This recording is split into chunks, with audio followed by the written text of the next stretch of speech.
it's just always been my dream since a kid that I want to be that dude. I want to be as big as Kevin Hart. But you are that dude. My thing is, in terms of talent and ability, right? But my pockets don't show that. But you're telling me you have an opportunity, that you can create an opportunity to be wealthy first here and then see it on the outside. You're trying to get it both at the same time. You're never going to be rich out there. You know why, motherfucker? Because you ain't rich here. No, right, because you're bankrupt. Aries Spears' recent appearance at the Riyadh Comedy Festival has become one of the most talked about moments in his career. Not because of the jokes he told, but because of what the trip revealed about his public persona and the growing disconnect between how he sees himself and how audiences perceive him. The Riyadh Comedy Festival, part of Saudi Arabia's broader campaign to expand its entertainment sector, drew in high-profile comedians from around the world.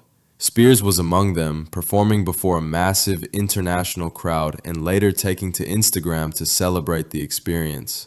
His posts from the trip were filled with bravado and pride. He boasted about flying first class, writing that his Emirates Airlines ticket cost $28,000, and mocked those who called him washed up, writing that broke people tickle me and that critics always have the biggest nuts to say the most nonsensical shit. The tone was unmistakably triumphant, positioning Spears as the underdog who proved everyone wrong by performing on a global stage.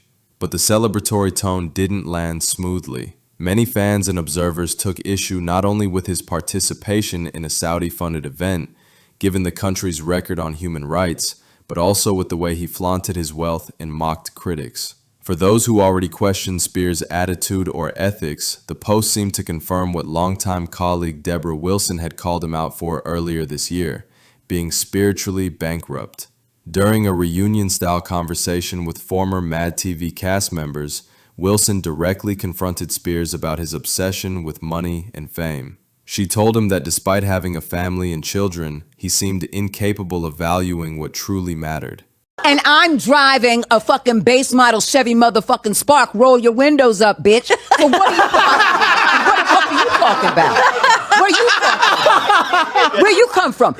Live in a one-bedroom apartment. Yeah. Don't tell me shit, and I'm happier than a motherfucker with a mansion. Don't tell me shit about your life. I want to be the motherfucker with the mansion. No. Why? How many rooms do you need? It's just always been my dream since a kid that I want to be that dude. I want to be as big as Kevin Hart. But you are that dude. My thing is, in terms of talent and ability, right? But my pockets don't show that. But you know what? Your equation, I get it.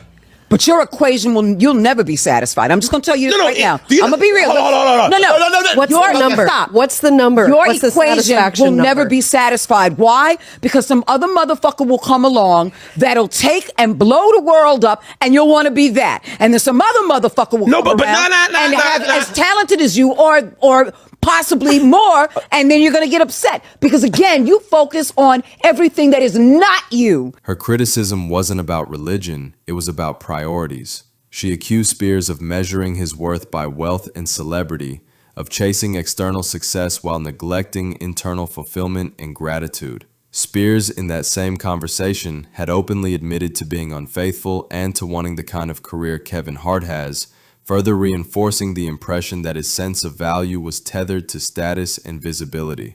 In light of that exchange, Spears' behavior around the Riyadh event reads almost like a case study in what Wilson described. His post, filled with dollar signs, defensive jabs, and self-comparisons, didn't just flaunt material success, they broadcast insecurity. When someone mocks their critics for being poor, it often signals they're still wounded by those critics' opinions.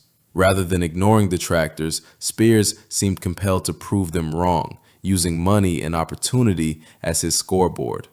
Instagram became the battleground where this tension played out. Supporters congratulated him on the gig, arguing that an artist has the right to take opportunities and celebrate success.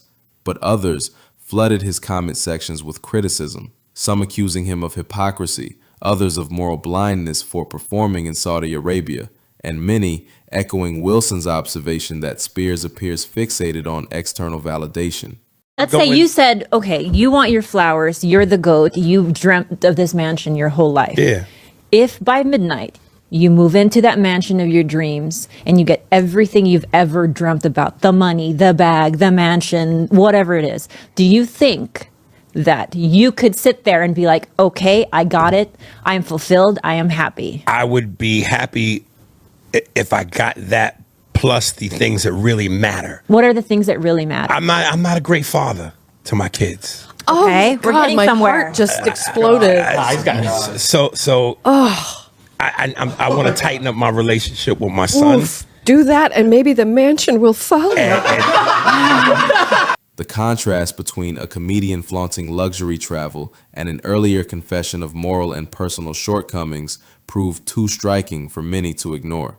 What emerges from this controversy is a portrait of a man wrestling with two opposing forces: his hunger for success and his desire to be respected. On one hand, Spears wants to project confidence, to show he's still relevant, still earning, still a player in the entertainment world. On the other, his defensive posture and constant need to address critics suggest deep sensitivity to the perception that he's fallen behind peers like Kevin Hart. The result is a cycle of boast and backlash, where each attempt to assert dominance online only reinforces the very insecurities that fans and colleagues see in him. The irony is that Spears' situation mirrors a broader truth about fame in the social media era. The more artists use platforms like Instagram to display success, the more those displays are read as insecurity. I think you're gay. I said it in your face. I don't care if you say I'm broke. And I think you're broke in your face. And I think you're broke. I don't care. That doesn't hurt my feelings what another girl thinks. I don't think it's masculine to be talking about another man's pockets. So y'all talk, you're broke. Real dudes don't say, we don't say that in the street. You literally said in the early beginning of the interview, I bet you my house is bigger than yours. Yeah, because I was saying that doesn't matter how much So money. you doing the same thing you telling us we shouldn't do? No, you should be objective You on the need to radio. get paid to do something. Then you wouldn't be in debt. Yo, anyway.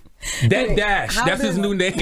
You should start a new label called Debt Jam. That's what you should do. Visibility invites judgment. In Spears' case, the performance in Riyadh, a lucrative opportunity and, by all accounts, a successful show, became overshadowed by the moral and emotional narratives surrounding him. His flaunting of wealth was not interpreted as victory, but as validation seeking. Whether this backlash will affect his career remains unclear. Spears still has fans who defend him, who see him as a victim of a culture that punishes honesty and confidence. Others, though, see a man proving Deborah Wilson right. Someone outwardly successful, but inwardly unfulfilled, using money as a shield against introspection. In the end, the Riyadh episode encapsulates a long-running tension in Aries Spears' life and public image, the conflict between the pursuit of external glory and the search for inner peace. For a man who insists he's doing fine, the energy he spends reminding everyone of it may speak louder than the words themselves.